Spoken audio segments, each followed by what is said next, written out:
एक सच्ची घटना बता रहा हूं, इसी ब्रज क्षेत्र की घटना है। हाँ हाँ। और ये कोई कहानी नहीं है, सच्ची घटना है। आज तो हम कवि सम्मेलन कर रहे हैं, देशभक्ति की बातें कर रहे हैं, लेकिन आज से अगर 80 साल पीछे चले जाऊं तो इसी क्षेत्र की घटना आपको बता रहा हूं।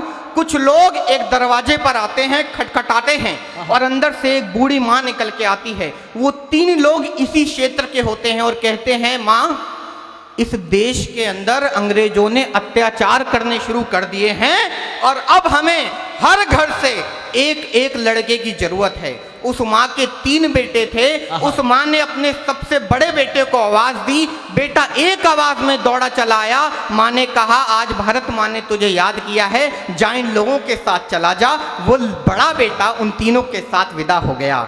लेकिन कुछ दिन बाद खबर आती है दीदी कि उस माँ का वो बड़ा बेटा नहीं रहा। वो 3 लोग फिर आते हैं और उस माँ को बताते हैं, माता जी आपका बड़ा बेटा नहीं रहा, हमें बहुत दुख है। लेकिन इस बार रण और तेज हो गया है, युद्ध और तेज हो गया है, हमें हर घर से एक एक बेटे की जरूरत है। उस माँ ने अपने दूसरे बेटे को आवाज लगाई। दूसरा बेटा भागा चला आया और उस माँ ने उसको तिलक लगाकर विदा कर दिया। और उस माँ ने उसको तिलक लगाकर विदा कर दिया।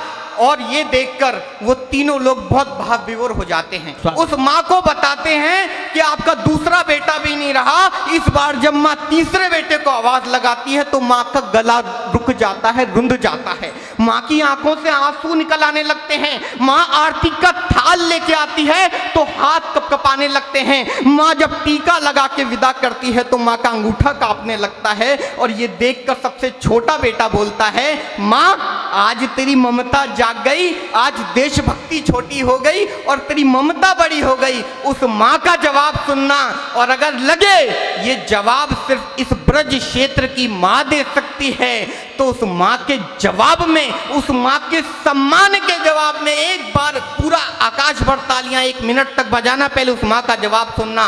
उस माँ ने जब ये सुना कि माँ आज तेरी ममता जाग गई, आज देशभक्ति छोटी हो गई, ममता बड़ी हो गई, तो उस माँ ने कहा, सुन मेरे सबसे छोटे और सबसे लाडले बेटे, मैं इसलिए नहीं रो रही कि आज मेरा सबसे छोटा और आखिरी बेटा शहीद होने जा रहा है। अरे मेरे लाल, मैं इसलिए रो रही हूं, काश इस कोख ने एक और लाल दिया होता तो मैं उसको भी युद्ध के लिए भेज देता। वाह, जिंदाबाद, बहुत अच्छे, सीधे सीधे कविता रखता हूं। क्या करना होगा? हाँ। सुने भाई, सुनना। स्वागत है।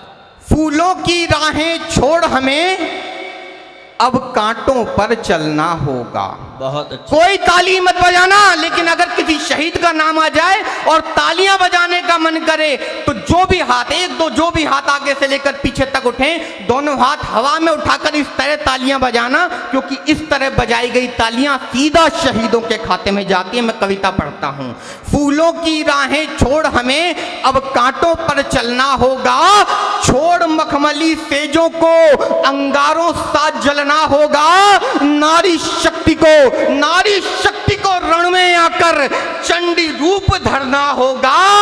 यदि देश बचाना है तो हमको भगत सिंह बनना। जय जयकार हो।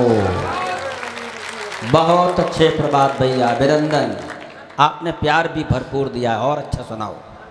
गीता ये समझाती है कि हिंसा एक बुराई है। क्या कहने?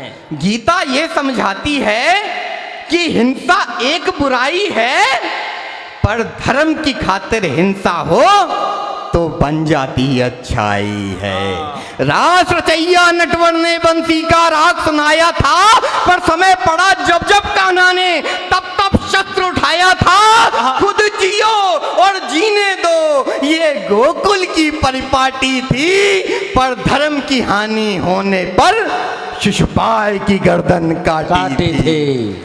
राम ने रावण वध करने को धनुष बुझा पर धारा था, शिव शंकर ने छोड़ तपस्या दुष्टों को संहारा था, और गदा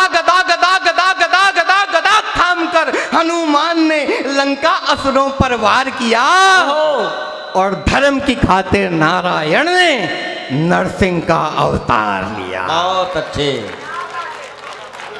क्या कहने। वैष्णो माने शक्ति पाकर, बहुत वैष्णो माने शक्ति पाकर भैरव को संघारा था। और काली ने भी समय समय पर असुरों को ललकारा था। झांसी की रानी ने भी कृपाण कटारी थामी थी। चंद्रशेखर आजाद की पिस्तौल बनी निशानी थी। जब त्राही त्राही हुई दिशाएं, हिंदुस्तान खतरे में आया था। उठा खड़क तब वीर शिवा ने अपना ध्वज लहराया था। मुगलों का आतंक बढ़ा और हाहाकारी छाई थी। तब जाकर गुरु गोविंद जी ने तलवार उठाई। बहुत अच्छे।